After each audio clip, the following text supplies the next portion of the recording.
Mega daughter Niharika Konidela పెళ్లి చేసుకోవడానికి ready అయిపోయింది. స్వయంగా ఈ విషయాన్ని నిహారికనే తన సోషల్ మీడియా ద్వారా రివీల్ చేసింది. అతని పేరు జొన్నలగడ్డ చైతన్య అట. హైదరాబాద్లో ఒక సాఫ్ట్వేర్ ఇంజనీర్గా అతను పనిచేస్తూ ఉన్నాడు. ఇక అతని సొంత ఊరు ఆంధ్రప్రదేశ్లోని గుంటూరు అని తెలుస్తోంది. ఆగస్టులోనే నిహారిక నిశ్చితార్థం, డిసెంబర్లోపే నిహారిక పెళ్లి ఉండబోతోంది అని ప్రచారం నడుస్తోంది.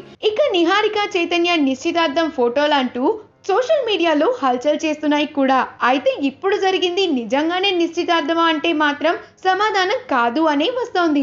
అంతా అనుకున్నట్లు ఇది నిశ్చితార్థం కాదని, జస్ట్ రెండు కుటుంబాలు కూర్చుని మాట్లాడుకున్న మాటామంతి మాత్రమే అని ఇండస్ట్రీ వర్గాల సమాచారం.